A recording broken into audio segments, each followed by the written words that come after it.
जीवन के लक्ष्य का पता नहीं है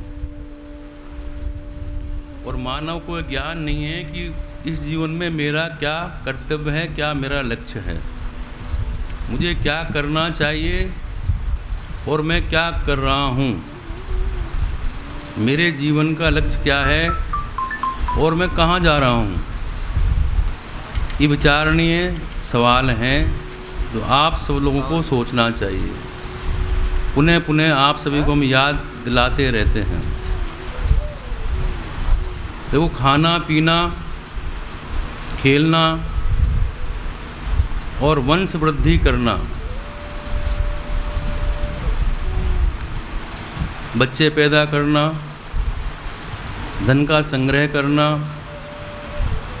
अपनी भोग विलासता की सामग्रियां इकट्ठा करना, कि यही जीवन है? क्या यही मानव का लक्ष्य है? मेरे प्रेमियों, ये सब तो पशु भी करते हैं, पशु भी भोग भोगते हैं। अगर हम केवल भोगों के लिए पागल बने रहे तो पशु और हम में क्या अंतर होगा, हम में और पशु में क्या भेद होगा। तो मेरे प्रेमियों, मनुष्य का शरीर हमें भोगों के लिए नहीं मिला है, ये परमात्मा की प्राप्ति के लिए, उस जीवात्मा को परमात्मा से मिलाने के लिए ये मनुष्य का शरीर हमें भगवान ने दिया है। यह जीव अनेक जन्मों में संसार में भ्रमण करता चला आ रहा है। हम कितने लाखों जन्म ले चुके हमें पता नहीं, और सुख दुख दोनों भोगता आ रहा है। पर मेरे प्रेमियों, और योनियों में और मनुष्य योनियों में फ़र्क क्या है कि मनुष्य के अंदर विवेक है, ज्ञान है, और योनियों में नहीं। भगवान कहते हैं कि जितनी भी योनियां हैं उसमें मनुष्य मुझे सबसे अधिक प्रिय है। और मेरे प्रेमियों, इस शरीर को नौका बताया गया है, और नौका के कर्णधार कौन हैं? सद्गुरुदेव। तो गुरु ही इस नौका को उस भवसागर से पार ले जाते हैं। रामायण में राम जी ने जगत को ज्ञान दिया।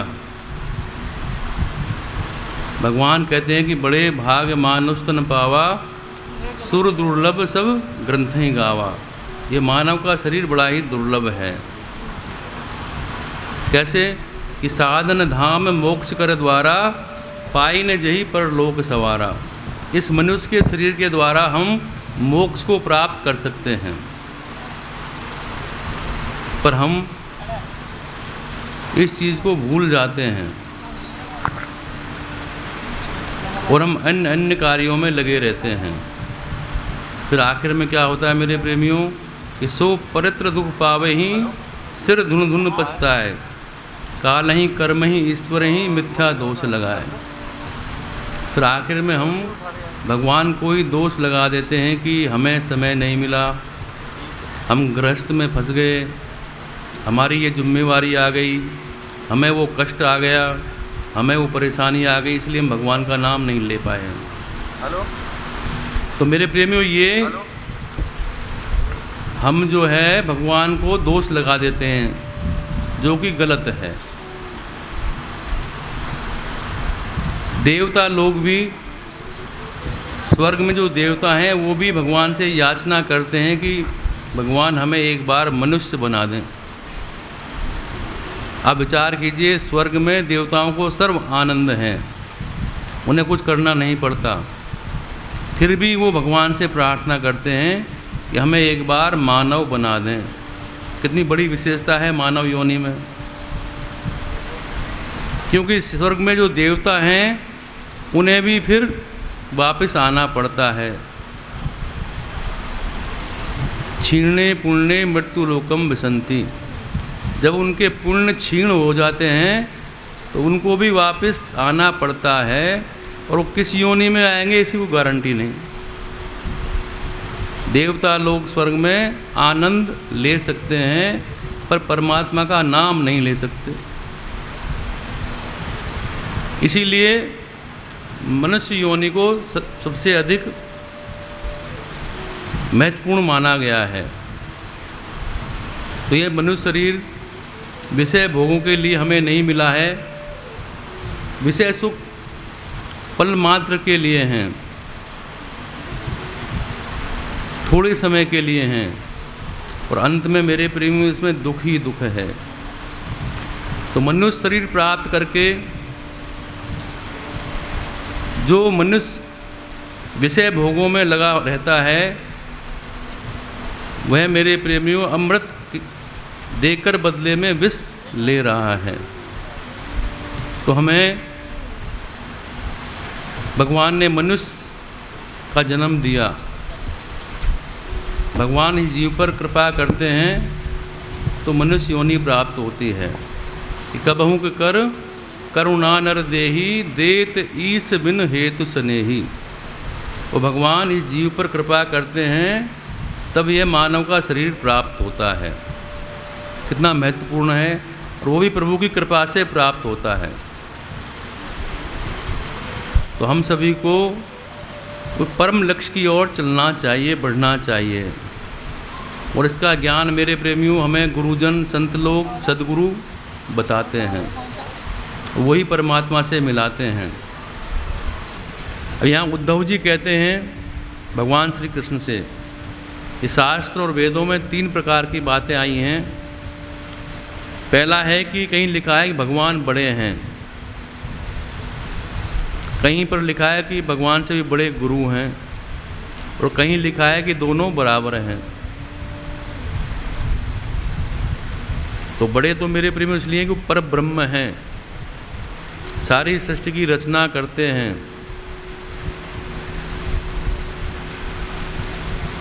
पर भगवान ने कहीं कहीं पर संतों की गुरु की महिमा अधिक बताई। भगवान कहते हैं कि मोहते संत अधिक कर लेखा, राम ते अधिक राम कर दासा। यहाँ भगवान ने गुरु को अपने से भी बड़ा बना दिया,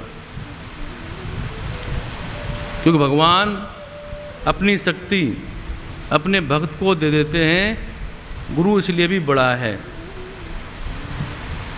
पर हमारा मतलब जो है स्वार्थ, वो गुरु से सिद्ध होता है, क्योंकि गुरु साकार है, परमात्मा मूर्ति रूप में है। हम गुरु से बात कर सकते हैं, हम अपना संशय दूर कर सकते हैं, परम कल्याण का मार्ग पूछ सकते हैं, पर भगवान से कैसे पूछेंगे? इसलिए गुरु को बड़ा बताया गया है। मेरे प्रेमियों में अज्ञानी हैं, हमने आत्मा को देह मान लिया है। ये गुरु ही हमें समझाएगा कि जीव ब्रह्म और माया में क्या भेद है। पर हमारा संबंध स्वार्थ से है, हम स्वार्थी हैं। जहाँ हमारा काम हो वही हमारा प्यारा है, और जहाँ से काम नहीं निकले वो दुश्मन है। और देखा जाए तो जितने भी संसार के हमारे संबंध हैं वो सब स्वार्थ के हैं। अगर आप गहराई से चिंतन करेंगे इस बात पर, तो जो भी संबंध हैं सब स्वार्थ के हैं। चाहे वो पिता पुत्र का है, पति पत्नी का है, भाई बहन का है, सब स्वार्थ के हैं। तो हमारे जो अंतःकरण है, इस स्वार्थ के कारण उसमें गंदगी जमी हुई है, हमारा अंतःकरण मैला हो गया है।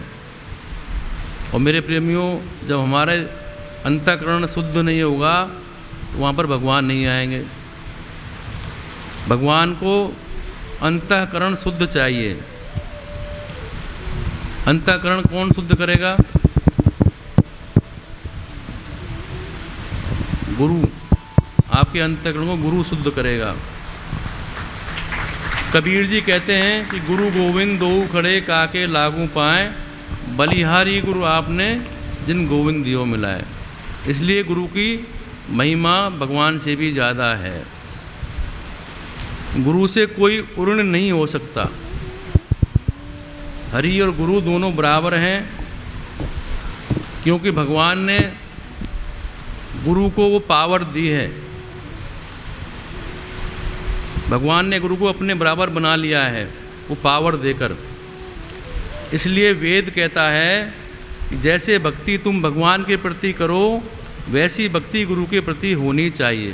ये वेदों का प्रमाण है। बुद्धि में भेद नहीं आना चाहिए, भगवान और गुरु में अंतर नहीं होना चाहिए।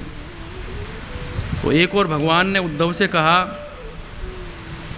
कि न भगवान बड़ा है ना महापुरुष बड़ा है और ना दोनों बराबर हैं। गुरु भगवान ही हैं, गुरु को साक्षात भगवान ही मानो, ऐसा भगवान कृष्ण उद्धव जी से कहते हैं। जब जीव शरणागत हो जाता है, जब तक जीव में कर्ता भाव नहीं रहता, तब तक सब कुछ भगवान करेंगे। जब हमारे अंदर कर्ता भाव आता है कि हम कर रहे हैं, तो भगवान नहीं करते। जैसे नवजात बच्चा माँ के शरणागत होता है, वो कुछ नहीं करता, निश्चिंत रहता है, पैखाना पेशाब कुछ नहीं, साफ करे तो माँ करे। और जो जो ये बड़ा होने लगा त्यों त्यों कुछ करने लगा, और जब बहुत बड़ा हो गया तो सब कुछ करने लगा। फिर माँ कुछ नहीं करती। जब बच्चा बड़ा हो जाता है तो माँ करना छोड़ देती है। ऐसे ही मेरे प्रेमियों, जीव जब पूर्ण शरणागत होता है तो भगवान कार्य करता है। जब थोड़ा शरणागत होता है तो कुछ भगवान करता है, कुछ हम करते हैं। और जब हम सब कुछ करते हैं तो भगवान कुछ नहीं करते।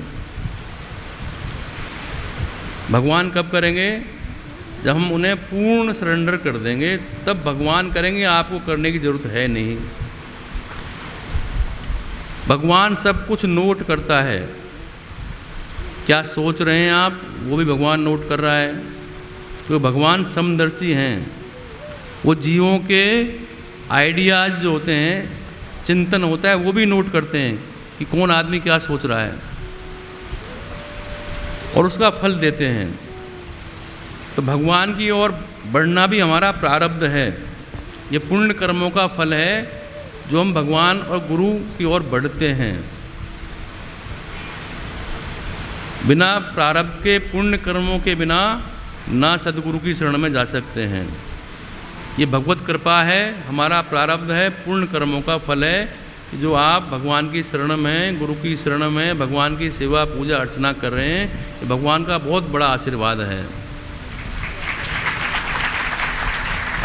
मेरे प्रेमियों, मन से सोचना भी अपराध है। थोड़ा भी अपमान न करें, उसमें मनुष्य की बुद्धि न लगाएं, उसके अंदर शरीर को नहीं देखें।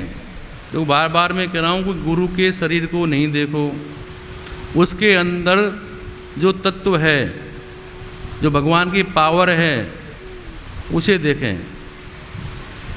तो गुरुदेव द्वारा जो हमें जन्म मिलता है वो भगवान की प्राप्ति के लिए मिलता है, और माता पिता द्वारा संसार मिलता है। तो माता पिता द्वारा जो हमें जन्म मिलता है उससे संसार की प्राप्ति होती है, और गुरु दीक्षा से जो हमारा पुनर्जन्म हुआ है उससे परमात्मा मिलते हैं। इसलिए गुरु पूजा का दिन बहुत महत्वपूर्ण है। भगवान को प्राप्त करना है तो गुरु का आश्रय मेरे प्रेमियों लेना ही पड़ेगा, उसके बिना गुजारा नहीं। बिना गुरु के आश्रय के भगवान की प्राप्ति नहीं होगी। तो गुरु वो कड़ी है जीव और ब्रह्म के बीच की, जीव को ब्रह्म से मिलाने की कड़ी गुरु है। उसके बिना जीव ब्रह्म से नहीं मिल सकता। ये सारे शास्त्रों का, वेदों का प्रमाण है। इसलिए गुरु की महिमा बहुत अधिक बताई गई है।